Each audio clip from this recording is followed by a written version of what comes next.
Hello दोस्तों, मैं संदीप मिश्रा आप सभी का स्वागत करता हूं आपके यूट्यूब चैनल एसएम क्लासेस में। दोस्तों, आज के इस वीडियो में मैं आप सभी के एनसीईआरटी साइंस क्लास 9 के चैप्टर 3 परमाणु एवं अणु से जुड़े हुए जितने भी अभ्यास के प्रश्न हैं उनको सॉल्व कराऊंगा। तो वीडियो काफ़ी बड़ा होने की वजह से इस टॉपिक को हम अलग-अलग पार्टों में डिस्कस करेंगे। तो आपके एनसीईआरटी बुक में अभ्यास के जितने भी प्रश्न हैं उन सभी प्रश्नों को हम डिटेल से सॉल्व करेंगे। तो आइए आज के वीडियो की शुरुआत करते हैं। तो पहला प्रश्न है 0.24 ग्राम ऑक्सीजन एवं बोरान युक्त यौगिक के नमूनों में विश्लेषण द्वारा यह पाया गया कि उसमें 0.096 ग्राम बोरान एवं 0.144 ग्राम ऑक्सीजन है। उस यौगिक के प्रतिशत संगठन का भावात्मक रूप से परिकलन कीजिए। तो क्वेश्चन देखने में काफ़ी लंबा लग रहा है और कॉम्प्लिकेटेड है, लेकिन क्वेश्चन बहुत ही सिंपल है, इसको आप आसानी से सॉल्व कर सकते हैं। तो क्वेश्चन को कैसे सॉल्व करेंगे आइए समझते हैं। तो क्वेश्चन में कह रहा है कि ऑक्सीजन और बोरान से बना हुआ एक यौगिक है जिसकी मात्रा दी हुई है 0.24 ग्राम और इस यौगिक में बोरान की मात्रा है 0.096 ग्राम और ऑक्सीजन की मात्रा है 0.144 ग्राम। तो इस यौगिक के नमूने में आपको बताना है कि ऑक्सीजन का प्रतिशत कितना है और बोरान का प्रतिशत कितना है, परंतु यह प्रतिशत हमें उसके भार के अनुसार बताना है। तो क्वेश्चन में हमें क्या-क्या चीज़ें दी हुई हैं, पहले हम उन्हें नोट कर लेते हैं। तो सबसे पहले हमें पता है कि जो नमूने का द्रव्यमान है, यानी जो यौगिक है उसका जो भार है, वो है 0.2 ग्राम और उस नमूने में ऑक्सीजन का द्रव्यमान है 0.144 ग्राम और वहीं बोरान की बात करें तो बोरान का द्रव्यमान है 0.096 ग्राम। यानी कि क्वेश्चन में ये तीनों चीज़ें हमें पता है। अब हमें यहाँ पर कैलकुलेट क्या करना है? हमें कैलकुलेट करना है कि उसके भार के अनुसार ऑक्सीजन का प्रतिशत कितना है और बोरान का प्रतिशत कितना है। तो आइए सबसे पहले हम बोरान का प्रतिशत ज्ञात करते हैं। तो बोरान के प्रतिशत को ज्ञात करने के लिए बोरान के द्रव्यमान से नमूने के द्रव्यमान से भाग देंगे और 100 का गुणा कर देंगे।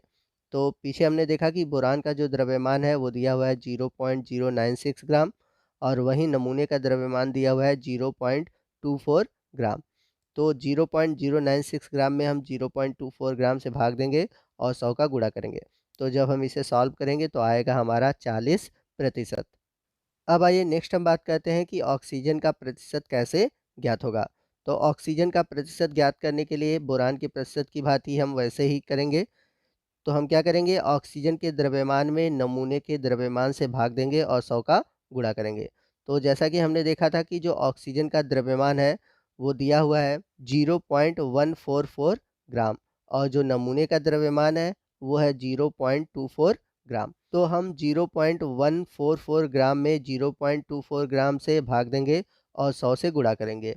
तो इस प्रकार जब हम भाग और गुणा करेंगे तो हमारा आंसर आएगा 60%। तो इस तरह नमूने में ऑक्सीजन का प्रतिशत है 60% और बोरान का प्रतिशत है 40%। आइए चलते हैं अगले क्वेश्चन की ओर। 3 ग्राम कार्बन 8 ग्राम ऑक्सीजन में जलकर 11 ग्राम कार्बन डाइऑक्साइड निर्मित करता है। जब हम 3 ग्राम कार्बन को 50 ग्राम ऑक्सीजन में जलाएंगे तो कितने ग्राम कार्बन डाइऑक्साइड का निर्माण होगा? आपका उत्तर रासायनिक संयोजन के किस नियम पर आधारित होगा? तो यहाँ पर मैं आपको बता दूँ कि यदि आपने मेरे थ्योरी वाले सेक्शन को पढ़ा हुआ है, तो वहाँ पर आपको ये क्वेश्चन देखने को मिलेगा। मैंने इस क्वेश्चन को अच्छे से सॉल्व कराया हुआ है। यदि आपने नहीं देखा है, तो आप उस वीडियो को देख लीजिए। फिर भी मैं यहाँ पर इस क्वेश्चन को सॉल्व कराऊँगा। तो यहाँ पर क्वेश्चन में बोला हुआ है कि 3 ग्राम अगर हम कार्बन को 8 ग्राम ऑक्सीजन में जलाते हैं, तो 11 ग्राम कार्बन डाइऑक्साइड बनता है। और जब हम 3 ग्राम कार्बन को 50 ग्राम ऑक्सीजन में जलाएँगे तो कितने ग्राम कार्बन डाइऑक्साइड बनेगा? क्वेश्चन बहुत सिंपल सा है, देखने में आपको लग रहा होगा कि क्वेश्चन बहुत बड़ा है, लेकिन क्वेश्चन बहुत ही सिंपल है। तो जैसा कि हम सभी जानते हैं कि कार्बन जब ऑक्सीजन के साथ जलता है, तो बनाता है कार्बन डाइऑक्साइड। तो इसलिए हम लिख सकते हैं C+O2 बराबर CO2। हम इसे इस प्रकार भी कह सकते हैं कि कार्बन ऑक्सीजन के साथ क्रिया करके कार्बन डाइऑक्साइड गैस देता है। जैसा कि हम सभी जानते हैं कार्बन का जो परमाणु भार है या फिर हम कह सकते हैं परमाणु द्रव्यमान है वो 12 ग्राम होता है। वहीं बात करें हम ऑक्सीजन के परमाणु द्रव्यमान की तो इसका परमाणु द्रव्यमान होता है 16 और यहाँ पर ऑक्सीजन के 2 परमाणु हैं, तो 16 दूनी क्या हो जाएगा 32। तो यहाँ पर हम भार लिखेंगे 32 ग्राम। अब बात करते हैं CO2 की। तो हम सभी जानते हैं कि कार्बन का भार होता है 12 और ऑक्सीजन का, अगर ऑक्सीजन के 2 परमाणु हैं तो हो जाएगा 32 और 12 और 32 जोड़ेंगे तो आएगा 44 ग्राम। तो यहाँ पर 44 ग्राम लिखा हुआ है। तो इस रासायनिक अभिक्रिया से हम निष्कर्ष निकाल सकते हैं कि 12 ग्राम कार्बन 32 ग्राम ऑक्सीजन से क्रिया करके 44 ग्राम कार्बन डाइऑक्साइड गैस देता है। तो इस प्रकार हम लिख सकते हैं कि कार्बन और ऑक्सीजन के भार का अनुपात, यानी कि कार्बन और ऑक्सीजन के भार का अनुपात होगा 12:32। यदि हम इसे सरल करेंगे तो सरल करने पर आएगा 3:8। तो इस प्रकार से हम कह सकते हैं कि 3 ग्राम कार्बन और 8 ग्राम ऑक्सीजन के साथ मिलने पर 11 ग्राम CO2 गैस बनता है। तो यहाँ पर मैं बता दूँ कि यहाँ पर यह अनुपात फिक्स है, चाहे कितना भी कार्बन हो और कितना भी ऑक्सीजन हो, वह 3:8 के रूप में ही आपस में जुड़ेगा और 3 ग्राम और 8 ग्राम ऑक्सीजन मिलकर बनाएंगे 11 ग्राम CO2। अब यदि हम 3 ग्राम कार्बन को 50 ग्राम ऑक्सीजन में जलाएंगे तो भी यह केवल 8 ग्राम ऑक्सीजन के साथ ही संयोग करेगा और 11 ग्राम CO2 बनाएगा। तो अब आपके दिमाग में बात चली होगी कि जब 3 ग्राम कार्बन को अगर हम 50 ग्राम ऑक्सीजन के साथ जलाएंगे तो क्या 53 ग्राम CO2 बनेगा? तो ऐसा नहीं है।